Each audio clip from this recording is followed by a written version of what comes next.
Maryam Sanda became popular after she allegedly killed her husband, Bilyaminu Bello, and was convicted of the crime and sentenced to death.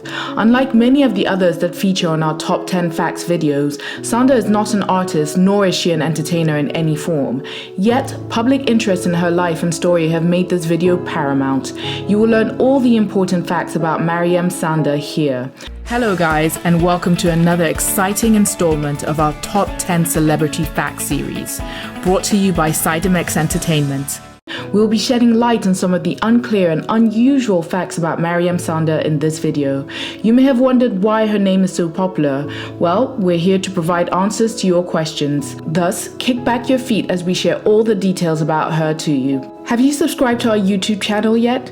What are you waiting for? Just tap on the subscribe tab and also touch the bell icon to get a notification the next time we drop one of our interesting videos.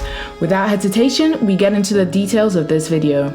Number 10. While we cannot find facts about Maryam Sanda's early life, we discovered that she was born into a wealthy and affluent Muslim family from northern Nigeria with strong political connections. Her mother is said to be Maimuna Aliyu, a former executive director of ASOS Savings and Loans PLC.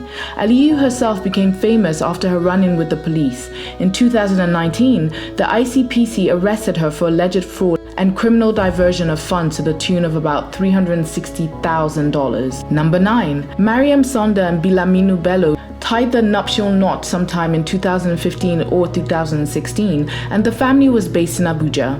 They had their first child, a daughter, in 2017, and she was about 6 months old in November of 2017. Number 8. A brief important information about Maryam Sanda's husband, Bilyaminu, is necessary here. Bilyaminu Bello is also from a family of northern Nigerian elites. He was related to Bello Haliru, a former chairman of the People's Democratic Party, PDP. Number 7.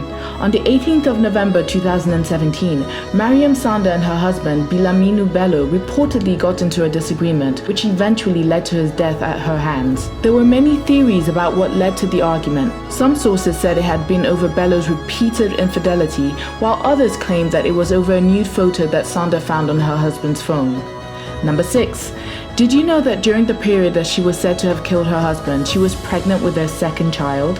This is further supported by the fact that she gave birth to a son on the 7th of August 2018.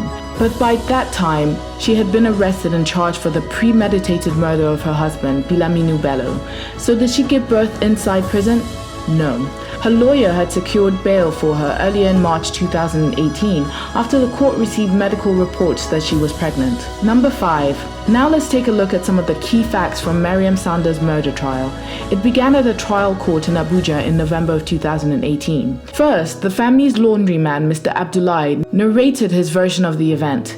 He said that he had been asleep on the night of the incident, but the sound of Bilyaminu Bello's voice roused him. Then he saw the deceased clutching his chest as Maryam Sanda emerged with a car key and asked him and 2 other unnamed people to help her get Bello into the car. Mr. Abdullahi said he noticed blood stains on the floor and that Bello died after he got to Maitama General Hospital.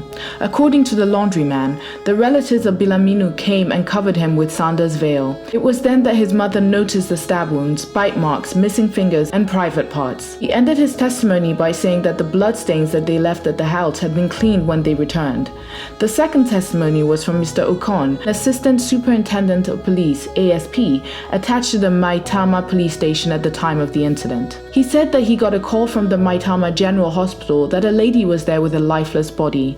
When he got there, he met Maryam Sanda and the corpse with a veil over it.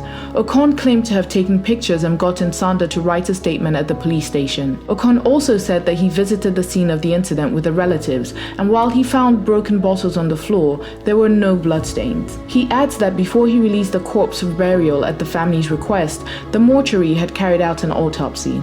In Maryam Sanda's statement, she claimed that she and her husband had a misunderstanding that eventually led to a fight. She further claimed that she hit him with a shisha bottle and that he had injured himself when he slipped and fell on the broken bottle.